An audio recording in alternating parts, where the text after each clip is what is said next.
You were just a child when your own body became your first enemy. You wore armor your hands could barely hold and rode into battles you were never supposed to survive. You ruled an entire kingdom from a litter, masked, broken, and completely undefeated in spirit. This is your life as Baldwin IV, the boy who made death wait until he was finished. You are 9 years old, and your classroom isn't like any other child's. It holds the maps of an entire kingdom. During a game with friends, something odd happens. They dig their nails into your arm, but you feel nothing at all. Not a flinch, not a wince. Just silence where pain should be.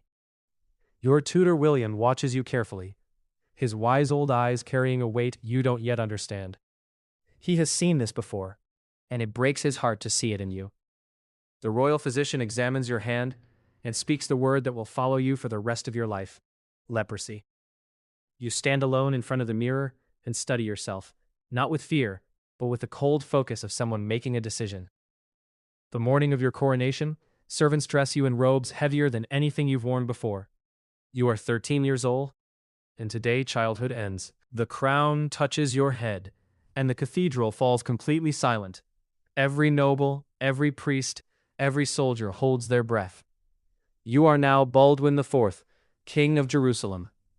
The throne is enormous, and you are small. Every advisor in that room is already planning how to use you. A king who doesn't know his kingdom is just a man wearing a hat. You look out over Jerusalem. Every rooftop, every street, every soul down there is your responsibility now.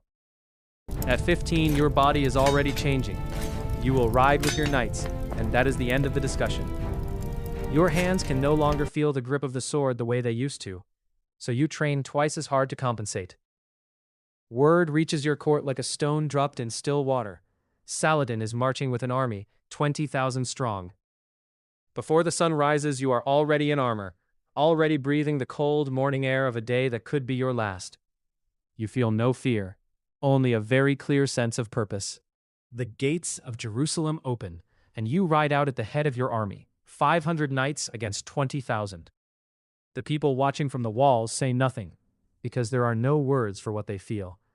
You ride through it anyway, because Jerusalem is behind you, and Saladin is ahead. The two armies meet like waves crashing into each other, and for a moment the whole world seems to hold its breath. This is the battle that history will never forget. You charge, not from behind the lines like they told you.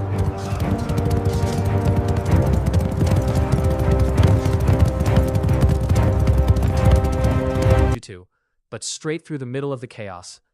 Saladin's army breaks, 20,000 men retreating from 500 because of one boy who refused to accept the odds. The Battle of Mankisart is over, and somehow, impossibly, you have won. You ride back through those same gates, dusty, exhausted, and more alive than you have ever felt.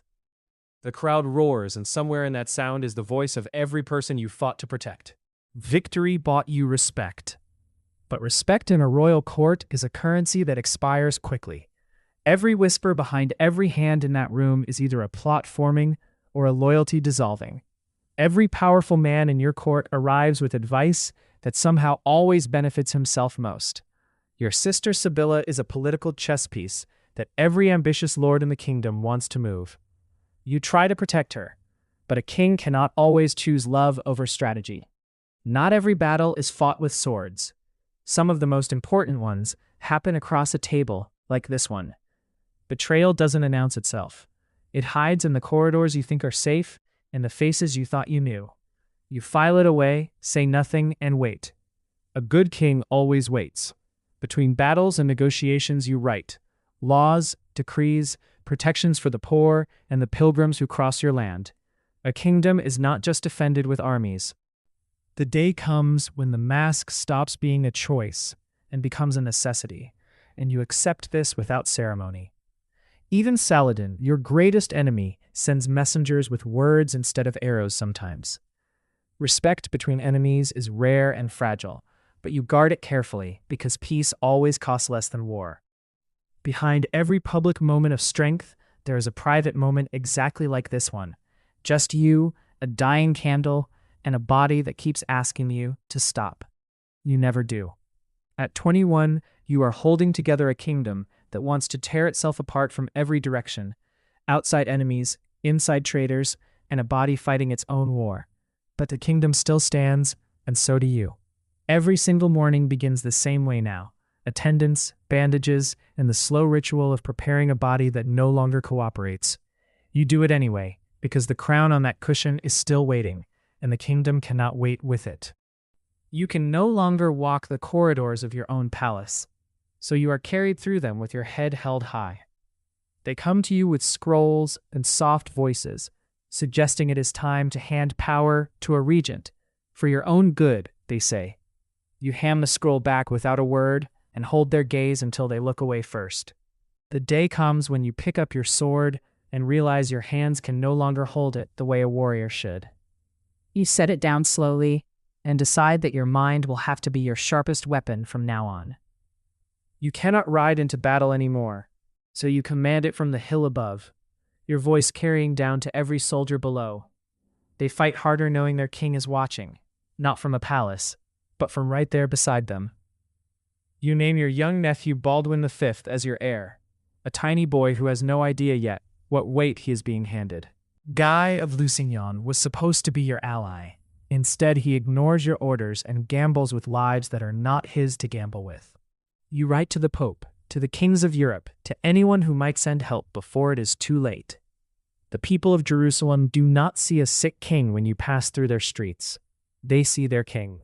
And in their eyes you find the one thing no disease and no traitor has ever been able to take from you. Some nights you sit alone in the empty throne room and just breathe. Just you, the silence, and everything this crown has cost you. You have given this kingdom everything, and you are not finished yet. You call your council together one final time and speak to each person in that room like it is the last conversation you will ever have with them, because it might be.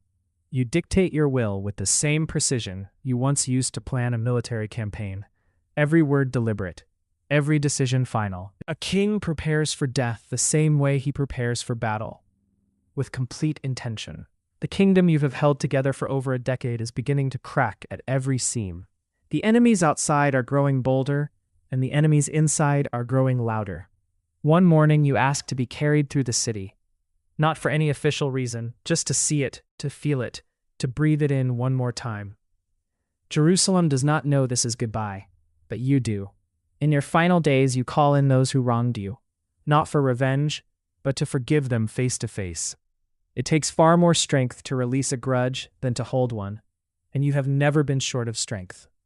On a quiet morning in 1185, the young king closes his eyes for the last time.